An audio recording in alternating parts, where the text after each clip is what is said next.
तो पिछले लेक्चर में अपन ने ट्रांसक्रिप्शन के बारे में पढ़ा। अपन ने वहां पे पढ़ा कि ट्रांसक्रिप्शन की क्या प्रोसेस है, किस तरीके से डीएनए से आरएनए बनता है, कौन सा एंजाइम लगता है, यूकैरियोट्स में ये प्रोसेस किस तरीके से होती है, प्रोकैरियोट्स में प्रोसेस किस तरीके से होती है। अपन ने देखा कि प्रोकैरियोट्स में एक ही enzyme DNA dependent RNA polymerase तीनों टाइप के आरएनए बना ले रहा था, एमआरएनए भी बना ले रहा था, टीआरएनए भी और आरआरएनए भी। फिर यूकैरियोट्स में देखा कि यूकैरियोट्स में तीनों को बनाने के लिए अलग अलग एंजाइम की जरूरत पड़ रही थी अपने को। DNA dependent RNA polymerase 1 rRNA बना रहा था, फिर डीएनए डिपेंडेंट आरएनए पॉलीमरेज 2 जो था वो एमआरएनए बना रहा था, और डीएनए डिपेंडेंट आरएनए पॉलीमरेज 3 जो था वो टीआरएनए बना रहा था। फिर ये भी देखा अपन ने कि प्रोकैरियोट्स में प्रोसेस बहुत सिंपल तरीके से हो गया। इनिशिएशन था, एलोंगेशन था, टर्मिनेशन था, और फिर उसके बाद क्या था, तो उसमें सिर्फ सिंपल सिग्मा फैक्टर आता था प्रमोटर वाली जगह पे और वहां पे प्रोसेस स्टार्ट कर देता था, और टर्मिनेटर वाली जगह पे रो फैक्टर आता था और इस प्रोसेस को एंड कर देता था। ये अपन ने प्रोकैरियोट्स के केस में देखा। बट यूकैरियोट्स के केस में कुछ एडिशनल प्रोसेस भी होती थी। क्या क्या एडिशनल प्रोसेस होती थी? सबसे पहली प्रोसेस जो होती थी वो होती थी, सबसे इंपॉर्टेंटली ध्यान देंगे सभी लोग, सबसे पहली प्रोसेस जो होती थी वो होती थी यहाँ पे आरएनए स्प्लाइसिंग। मतलब जो आरएनए बन रहा था वो एचएनआरएनए बन रहा था, उसमें एक्सॉन्स और इंट्रॉन्स थे, और अपने को पता था कि एक्सॉन्स जो है वो कोडिंग पार्ट है, इंट्रॉन्स नॉन कोडिंग पार्ट है। तो वहां पे इंट्रॉन्स को हटाना था और सिर्फ कोडिंग पार्ट्स को जोड़ना था, बोले तो इंट्रॉन्स को जोड़ना था। सो आरएनए स्प्लाइसिंग की वजह से अपन इंट्रॉन्स को हटा देते हैं और सिर्फ कोडिंग पार्ट को जोड़ देते हैं, एक्सॉन्स को जोड़ देते हैं। फिर इसके बाद केपिंग होती है जो 5' एंड पे होती है एचएनआरएनए के, और टेयरिंग होती है जो 3' एंड पे होती है एचएनआरएनए के। जब ये तीनों प्रोसेस कंप्लीट हो जाती है तब जाके तैयार होता है एमआरएनए। अब अपन इस लेक्चर में नया टॉपिक पढ़ने वाले हैं और इस टॉपिक का नाम है जेनेटिक कोड। तो अपन अब यहाँ पे देखेंगे कि व्हाट इज जेनेटिक कोड, क्या होता है जेनेटिक कोड और इसका क्या क्या काम अपने को है वो अपन देखने वाले। सो देखो, अपन ने सेंट्रल डोग्मा पढ़ा था, अपन सभी लोगों ने सेंट्रल डोग्मा पढ़ा था जो कि एक साइंटिस्ट ने दिया था जिसका नाम था फ्रांसिस क्रिक। इस सेंट्रल डोग्मा के अकॉर्डिंग सबसे पहले डीएनए से डीएनए बनता है एक प्रोसेस के थ्रू जिसको बोला जाता है रेप्लिकेशन। डीएनए से डीएनए तैयार होता है एक प्रोसेस के थ्रू जिसको रेप्लिकेशन बोला जाता है। फिर डीएनए से आरएनए तैयार होता है एक प्रोसेस के थ्रू जिसे अपन ट्रांसक्रिप्शन बोलते हैं। और फिर आरएनए से प्रोटीन तैयार होता है एक प्रोसेस के थ्रू जिसे अपन कहते हैं ट्रांसलेशन। अपन ने अभी तक के रेप्लिकेशन पढ़ लिया, ट्रांसक्रिप्शन पढ़ लिया, अब अपनी एक प्रोसेस बची जिसका नाम है ट्रांसलेशन। तो चलो अब अपन देखते हैं कि ये ट्रांसलेशन मतलब क्या होता है। ठीक है, सो डीएनए रेप्लिकेशन की अगर मैं बात बताऊं तो डीएनए रेप्लिकेशन एक बहुत इजी और बेसिक प्रोसेस है। क्यों मैं इसे इजी और बेसिक बोल रहा हूं, चलो अपन समझते हैं। तो देखो यहां पे क्या हो रहा है, डीएनए रेप्लिकेशन में डीएनए से एक नया डीएनए तैयार होता है। इसका मतलब क्या, एक न्यूक्लिक एसिड से दूसरा न्यूक्लिक एसिड बन रहा है। सो न्यूक्लिक एसिड से क्या बन रहा है, न्यूक्लिक एसिड बन रहा है। सो न्यूक्लिक एसिड से न्यूक्लिक एसिड बनना कोई ज्यादा बड़ी बात नहीं है, क्योंकि क्या होता है, जैसे मान लो ये डीएनए का स्ट्रैंड है, ये डीएनए के 2 स्ट्रैंड है, सबसे पहले रेप्लिकेटिंग फोर्क बनता है। अब रेप्लिकेटिंग फोर्क पे मान लो यहाँ पे AUCG है, तो इधर कॉम्प्लीमेंट्री बेस पेयर्स आ जाते हैं, जैसे A के साथ आ जाएगा, सॉरी T आएगा, A के साथ आ जाएगा T के साथ आ जाएगा A, फिर आएगा G और C। सो इस तरीके से नया स्ट्रैंड तैयार हो जाता है। सो डीएनए से डीएनए बनना ज्यादा भारी प्रोसेस नहीं है, क्योंकि यहाँ पे क्या हो रहा है, न्यूक्लिक एसिड से सिंपल न्यूक्लिक एसिड बन रहा है। सो डीएनए रेप्लिकेशन अपन पढ़ लिए। इसके बाद अपन ने अगली प्रोसेस पढ़ी जिसका नाम था ट्रांसक्रिप्शन। ट्रांसक्रिप्शन में क्या हो रहा था, तो ट्रांसक्रिप्शन में डीएनए से आरएनए बन रहा था। पर यहां पे भी अगर अपन बात करें तो डीएनए भी एक न्यूक्लिक एसिड है और आरएनए भी न्यूक्लिक एसिड है, तो यहां पे भी कोई दिक्कत नहीं है, क्योंकि अभी भी न्यूक्लिक एसिड से न्यूक्लिक एसिड बन रहा है। अपन ने देखा था कि अगर ये अपना एक आरएनए का स्ट्रैंड है जो 3' to 5' है, और ये आरएनए का स्ट्रैंड है जो 5' to 3' है, तो अपने को पता था 3' to 5' वाले को टेम्पलेट स्ट्रैंड बोलते हैं और 5' to 3' वाले को कोडिंग स्ट्रैंड कहते हैं। और इसी टेम्पलेट स्ट्रैंड के ऊपर एक नया आरएनए का स्ट्रैंड बन रहा था। कैसे बन रहा था, अगर यहाँ पे AUCG है तो यहाँ पे क्या बन रहा था, यहाँ पे अगर ATCG है तो यहाँ पे बन रहा था UAGC। सो इस तरीके से आरएनए बन जा रहा था। सो डीएनए रेप्लिकेशन और ट्रांसक्रिप्शन बहुत इजी प्रोसेस है। इसे इजी मैं इसीलिए कह रहा हूं क्योंकि दोनों प्रोसेस में न्यूक्लिक एसिड से एक नया न्यूक्लिक एसिड तैयार हो रहा है, कोई दूसरी चीज तैयार नहीं हो रही है। न्यूक्लिक एसिड से न्यूक्लिक एसिड बन रहा है, रेप्लिकेशन में डीएनए से डीएनए बन रहा है और ट्रांसक्रिप्शन में डीएनए से आरएनए बन रहा है। दोनों ही केसेस में न्यूक्लिक एसिड से न्यूक्लिक एसिड बन रहा है। बट जो अपन थर्ड प्रोसेस पढ़ते हैं, ये आरएनए से प्रोटीन बनने वाली प्रोसेस, ये प्रोसेस एक कॉम्प्लिकेटेड प्रोसेस होती है जिसे अपन कहते हैं ट्रांसलेशन। अब क्यों मैं इसे कॉम्प्लिकेटेड प्रोसेस कह रहा हूं, ध्यान से सुनना और ध्यान से समझना। आरएनए जो है अपन सबको पता है कि आरएनए एक न्यूक्लिक एसिड है, और प्रोटीन की अगर मैं बात करूं तो प्रोटीन तो अपने को पता है कि प्रोटीन जो है ये अमीनो एसिड से बना हुआ है। तो अब अगर अपन यहाँ पे ध्यान दे तो अब तुम लोग को यहाँ पे धीरे धीरे अब तुम लोग को समझ में आ जाएगा कि क्यों ट्रांसलेशन की जो प्रोसेस है कॉम्प्लेक्स प्रोसेस है। देखो आरएनए बना, आरएनए जो है ये एक न्यूक्लिक एसिड है, और न्यूक्लिक एसिड किससे बना है? तो न्यूक्लिक एसिड बना है न्यूक्लियोटाइड से, और प्रोटीन जो होता है ये अमीनो एसिड से बनता है। सो न्यूक्लियोटाइड और अमीनो एसिड में दूर दूर तक के कोई रिलेशन नहीं है। यहां पे देखो डीएनए रेप्लिकेशन में एक मेरे पास स्ट्रैंड था, बस उसका क्या हो रहा था, उसका एक कॉम्प्लीमेंट्री स्ट्रैंड आके यहाँ पे बन जा रहा था। उधर सेम ट्रांसक्रिप्शन प्रोसेस में भी मेरे पास एक टेम्पलेट स्ट्रैंड था, उसका एक कॉम्प्लीमेंट्री स्ट्रैंड बन जा रहा था, जिसे अपन एमआरएनए बोल रहे थे। बट यहाँ पे ट्रांसलेशन की प्रोसेस में ऐसा नहीं होता है। ट्रांसलेशन में न्यूक्लिक एसिड से एक प्रोटीन बनने वाला है, और ये जो प्रोसेस होती है ये बहुत अलग प्रोसेस होती है और कॉम्प्लिकेट प्रोसेस होती है। इसीलिए यहाँ पे न्यूक्लिक एसिड से अमीनो एसिड बनने वाला होता है या प्रोटीन बनने वाला होता है, तो ये थोड़ी कॉम्प्लेक्स या कॉम्प्लिकेटेड प्रोसेस होती है। इसी प्रोसेस को समझने के लिए तैयार किया जाता है, या फिर यहाँ पे एक टॉपिक समझा जाता है जिसे बोला जाता है जेनेटिक कोड।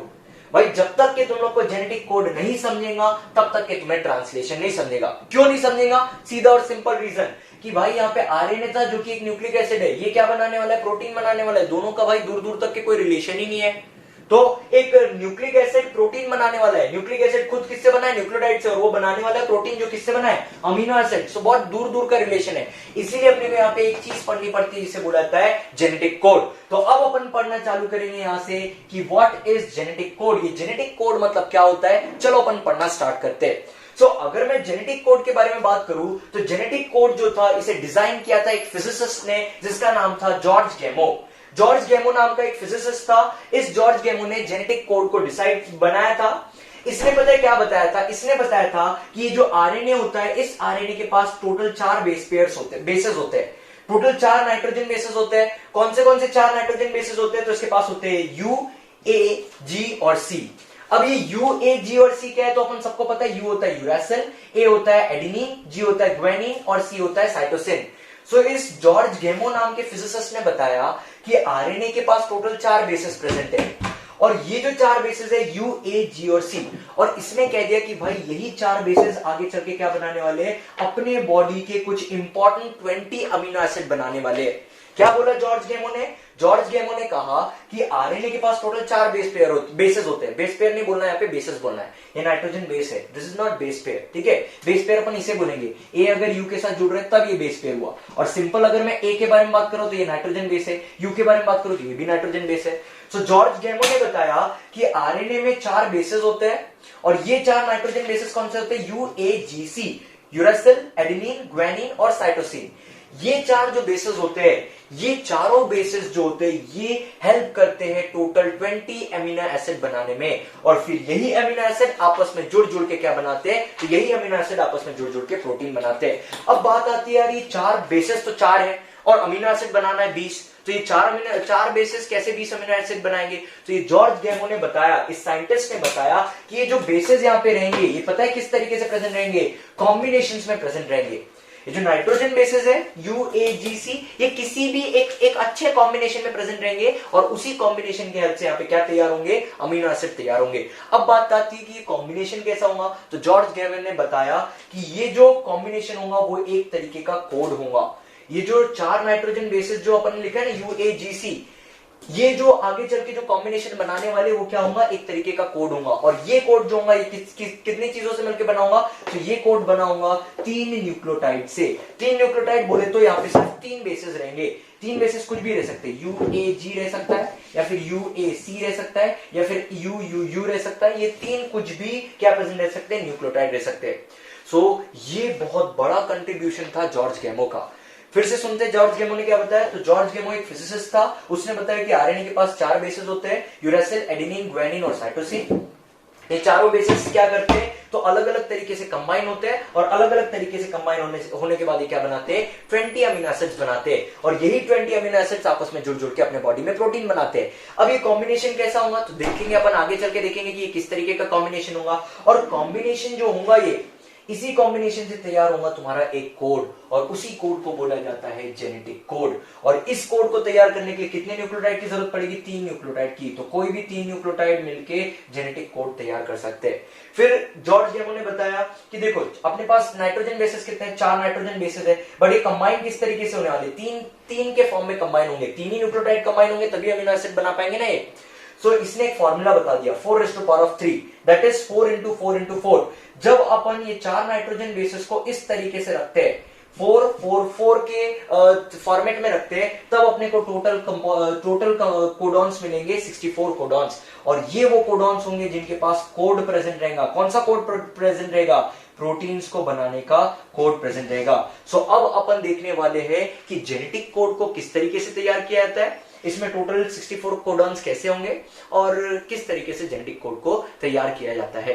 तो अब अपन देखेंगे कि किस तरीके से ये कोडॉन्स तैयार होते हैं, मतलब किस तरीके से कोडॉन्स बनेंगे और ये कौन से कोडॉन किस अमीनो एसिड्स को कोड करेंगे।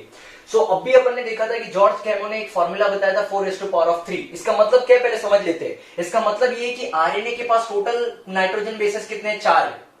और कौन से नाइट्रोजन बेसेस है? तो ये है UCAG। ये कौन से नाइट्रोजन बेसिस है? UCAG। बट जो अमीनो एसिड जो बनने वाला है उसके लिए जो नाइट्रोजन बेसिस कोड होने वाले हैं, कितने नाइट्रोजन बेसिस लगेंगे अपने को? वहां पे टोटल 3 लगेंगे, इसीलिए इसको लिखा है 4⁻3। इसका मतलब टोटल तो 4 नाइट्रोजन बेसिस है, बट सिर्फ कितने नाइट्रोजन बेसिस मिलकर अमीनो एसिड का कोड तैयार करेंगे? 3 नाइट्रोजन बेसिस मिलकर अमीनो एसिड का कोड तैयार करेंगे। और उसने कह दिया था कि इसको अपन रिप्रेजेंट करेंगे 4 इंटू 4 इंटू 4 के पावर में। ठीक है, तो चलो अपन देखते हैं। इसके लिए अपने को एक टेबल तैयार करना पड़ेगा। सो ये अपन एक टेबल तैयार करते हैं। ये हो गए 1 2 3 और ये हो गया अपना 4। फिर इधर भी अपन तैयार कर लेते हैं।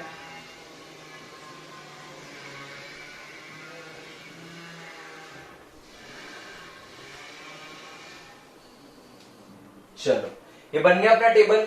अब अपन अरेंज करेंगे नाइट्रोजन बेसिस को अलग अलग जगह पे। ठीक है, सो फर्स्ट पोजीशन जो बताया जॉर्ज गैमो ने वो है ये है फर्स्ट पोजीशन जहां पे अपने को नाइट्रोजन बेसिस को प्लेस करना है।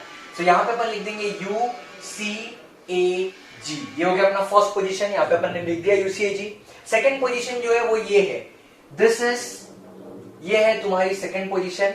ये वाली जो पोजीशन है, ये वाली पोजीशन, ये है तुम्हारी second position. This is second position. यहाँ पे अपन सेकंड पोजीशन है जहां पे अपन क्या करने वाले हैं? नाइट्रोजन बेसिस को प्लेस करने वाले हैं। कैसे प्लेस करेंगे? तो यहाँ पे एक लिख देंगे UCAG।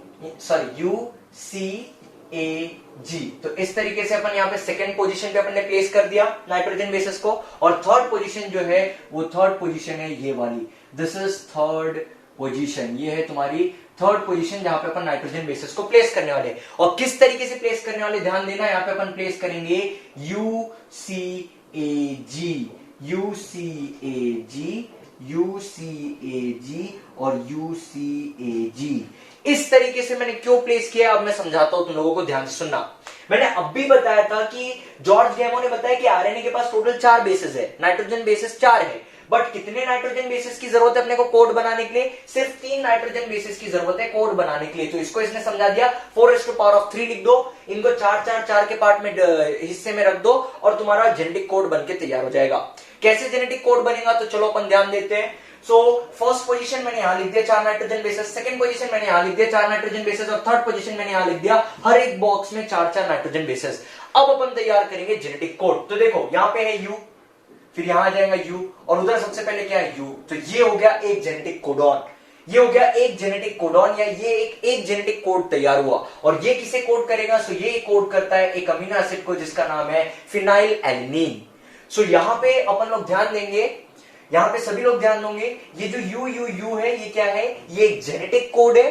This is genetic code, या फिर तुम लोग इसे कोडॉन बोल सकते हो, जो 3 न्यूक्लियोटाइड से मिलकर बना हुआ है। कैसे 3 न्यूक्लियोटाइड पता चल रहा है तुम लोगों को? क्योंकि यहाँ पे 3 नाइट्रोजन बेसिस है, 3 नाइट्रोजन बेसिस है, इसका मतलब ये 3 न्यूक्लियोटाइड से मिलकर बना हुआ। और ये किसको कोड कर रहा है? ये अमीनो एसिड को कोड कर रहा है जिसका नाम है फिनाइल एलिनीन। उसी तरीके से अगला क्या बन जाएगा अपना U, फिर ये हो जाएगा U और वहां आ जाएगा C। तो ये अपना दूसरा बन गया, दूसरा अपना बन गया कोड। फिर इसी तरीके से अपना कोड बन जाएगा UA बन जाएगा और फिर बन जाएगा UUG। सो इस तरीके से अपन क्या कर सकते हैं? इस तरीके से टोटल अपन 64 कोडॉन्स, इस तरीके से अपन टोटल कितने कोडॉन्स बना सकते हैं? 64 कोडॉन्स बना सकते हैं। और ये 64 कोडॉन्स क्या करेंगे? सो ये 64 कोडॉन अलग अलग अमीनो एसिड्स को कोड करेंगे और जब ये अलग अलग अमीनो एसिड्स को कोड करेंगे तो अपने बॉडी में अमीनो एसिड्स बनेंगे और वही अमीनो एसिड आपस में जुड़ जुड़ के क्या करेंगे? प्रोटीन्स की फॉर्मेशन करेंगे। देखो अगला अपन तैयार करते हैं। अगले इसमें यहाँ पे लिखा है C। फिर लिखा है यू और फिर वहां लिखा है यू, तो ये हो गया तुम्हारा अगला कोड। फिर हो जाएगा तुम्हारा सी, फिर हो जाएगा यू और वहां लिखा है सी, तो ये हो गया तुम्हारा दूसरा कोड। फिर हो जाएगा सी, फिर यू और फिर होगा ए, फिर हो जाएगा सी, यू और जी। सो इस तरीके से अपन पूरे के पूरे टोटल कितने कोडॉन्स तैयार कर सकते हैं? 64 कोडॉन्स। इस तरीके से 64 कोडॉन्स बन जाएंगे और ये जो 64 कोडॉन्स यहाँ पे बनेंगे ये अलग अलग अमीनो एसिड्स को कोड करेंगे। इससे अपने अमीनो एसिड तैयार होंगे, फिर यही अमीनो एसिड आगे चल के क्या करेंगे? पेप्टाइड बॉन्ड बनाएंगे और एक प्रोटीन की लंबी सी चेन बना के तैयार कर देंगे। तो अब अपन नेक्स्ट टॉपिक पढ़ना चालू करते हैं और इस टॉपिक का नाम है salient features of genetic code. इस जेनेटिक कोड के क्या क्या कुछ इंपॉर्टेंट फीचर्स होते हैं, चलो अपन उसको पढ़ना चालू करते हैं। तो अब भी अपन ने देखा टोटल कितने कोड्स बनने वाले? टोटल 64 कोड्स बनने वाले जिनको अपन कोडॉन्स बोलने वाले हैं। और ये कोडॉन्स जो बनने वाले ये किस फॉर्म में बनने वाले? यहाँ पे फर्स्ट पॉइंट में लिखा है कि दिस कोडॉन इज ट्रिपलेट। ये जो कोडॉन बनेंगे ये कैसे रहेंगे? ये ट्रिपलेट के फॉर्म में प्रेजेंट रहेंगे। अब ये ट्रिपलेट मतलब क्या होता है? ट्रिपलेट का मतलब ये होता है कि ये 3 बेसेस से बने होंगे। 3 बेसेस मतलब जैसे यू यू यू, कितने बेसेस है? 1, 2 और 3। सो इसका मतलब तुम्हारे फर्स्ट पॉइंट का मतलब ये कि जितने भी कोडॉन अपने बॉडी के अंदर रहते हैं एमआरएनए में, ये किस तरीके से प्रेजेंट रहते हैं? ये ट्रिपलेट के फॉर्म में प्रेजेंट रहते हैं। टोटल कितने कोडॉन्स बनने वाले हैं? टोटल 64 कोडॉन बनने वाले हैं। अगर मैं तुम लोगों को बता दूं तो इस 64 कोडॉन में से 61 कोडॉन्स जो रहते हैं ये अमीनो एसिड को कोड करते हैं। मतलब टोटल 64 कोडॉन में से 61 कोडॉन्स अमीनो एसिड बनाने में मदद करेंगे, बट 3 कोडॉन्स जो होते हैं ये अमीनो एसिड को कोड नहीं करते। और क्योंकि अमीनो एसिड को कोड नहीं करते तो इन्हें बोला जाता है स्टॉप कोडॉन। इनका कुछ दूसरा काम रहता है जिसे बोला जाता है स्टॉप कोडॉन। ये वो वाले कोड्स रहते हैं जहां पे ट्रांसलेशन की प्रोसेस स्टॉप हो जाती है। सो फर्स्ट पॉइंट अपन ने पढ़ा, क्या पढ़ा अपन ने? फर्स्ट पॉइंट कि कोडॉन्स जो रहेंगे वो किस फॉर्म में प्रेजेंट रहेंगे? ट्रिपलेट के फॉर्म में प्रेजेंट रहेंगे। ट्रिपलेट का मतलब यहाँ पे ये कि यहाँ पे 3 नाइट्रोजन बेसेस प्रेजेंट रहेंगे। दूसरी चीज अपन ने देखा यहाँ टोटल कितने कोडॉन्स बनने वाले? टोटल बनने वाले 64 कोडॉन्स। टोटल 64 है ना, 61 + 3 कितना होता है? 64। सो टोटल 64 कोडॉन्स बनेंगे। इन 64 कोडॉन में से 61 कोडॉन अमीनो एसिड को कोड करेंगे और 3 कोडॉन अमीनो एसिड को कोड नहीं करेंगे। तो जो 61 कोडॉन अमीनो एसिड को कोड करेंगे वो अमीनो एसिड बनाएंगे और जो 3 कोडॉन अमीनो एसिड को कोड नहीं करेंगे वो कोई भी अमीनो एसिड नहीं बनाएंगे। इसीलिए उनको बोला जाता है स्टॉप कोडॉन। और ये स्टॉप कोडॉन क्या करते हैं? तो ये ट्रांसलेशन की प्रोसेस को स्टॉप करने में, बोले तो प्रोटीन बनने की प्रोसेस को रोकने में मदद करते हैं। So this is first salient feature of genetic code.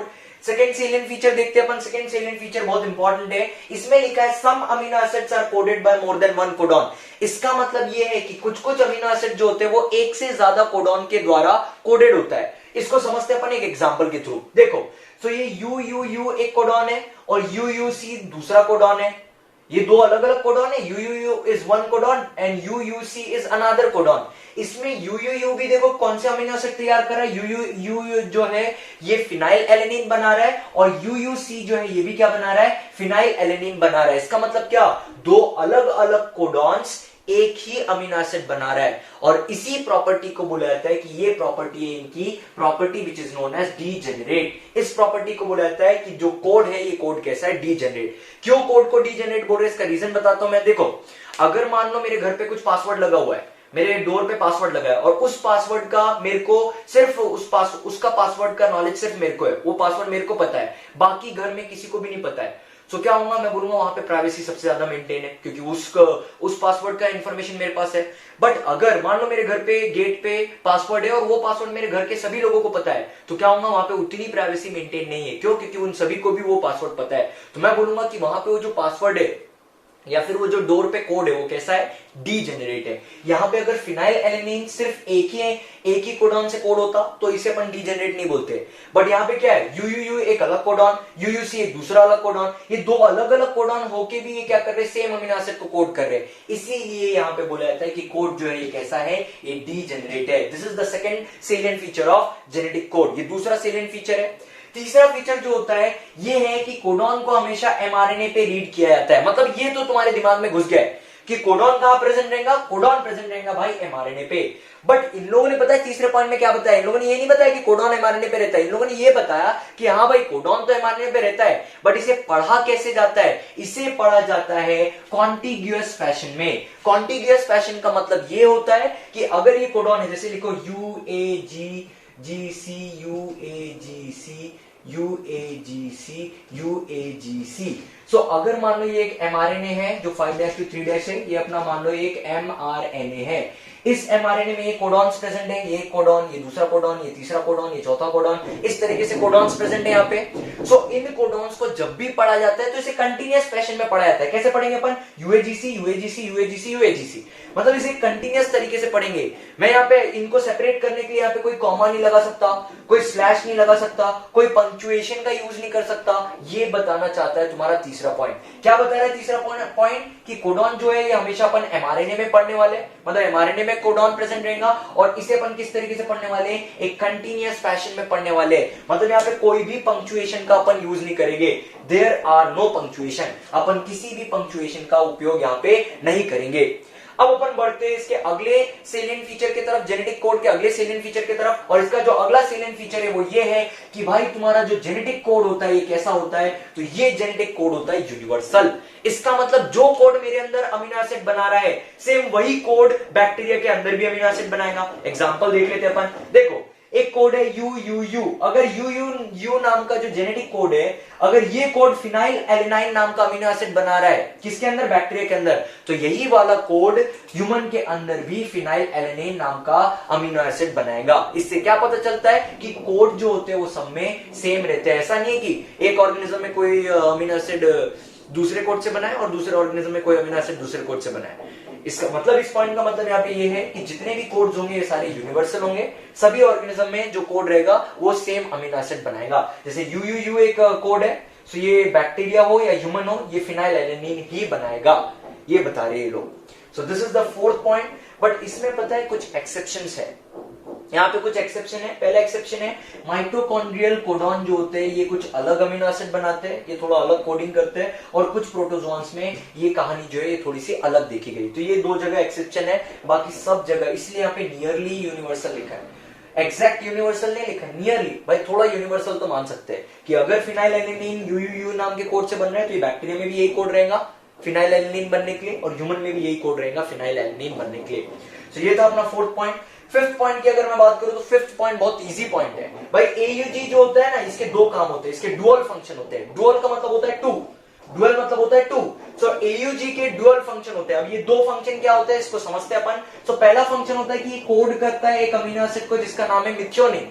First function समझ में आ गया कि AUG नाम का जो कोडॉन है ये किसको कोड कर रहा है? It codes for a amino acid which is known as methionine. ये एक अमीनो एसिड को कोड कर रहा है जिसका नाम है मिथ्योनिन। अब दूसरा काम क्या है इसका? दूसरा काम ये है कि इसी कोडॉन को इनिशिएटर कोडॉन भी कहा जाता है। इस कोडॉन को क्या बोला जाता है? इनिशिएटर कोडॉन बोला जाता है। अब ये इनिशिएटर कोडॉन मतलब क्या होता है? तो चलो इसको समझते हैं। इनिशिएटर कोडॉन उस कोडॉन को कहा जाता है जो ट्रांसलेशन की प्रोसेस को इनिशिएट करता है, स्टार्ट करता है। इसका मतलब क्या? मैं कह दूंगा ट्रांसलेशन की प्रोसेस अगर स्टार्ट होने वाली है तो इनिशिएटर कोडॉन मेरे को क्या चाहिए? मेरे को वहां पे इनिशिएटर कोडॉन चाहिए AUG। मतलब अगर ये मेरा mRNA और AUG यहां लिखा है, इसका मतलब क्या? इस जगह से ट्रांसलेशन की प्रोसेस स्टार्ट होगी। क्यों? क्योंकि ये इनिशिएटर कोडॉन है। तो यहाँ पे अपन ने AUG के डुअल फंक्शन देखे, दो अलग अलग फंक्शन देखे। एक फंक्शन अपन ने ये देखा कि ये मिथ्योनाइन को कोड करता है, सबसे पहला फंक्शन। ये एक अमीनो एसिड को कोड करता है जिसका नाम मिथ्योनाइन है। और दूसरा फंक्शन अपन ने ये देखा कि ये एक इनिशिएटर कोडॉन की तरह भी काम करता है।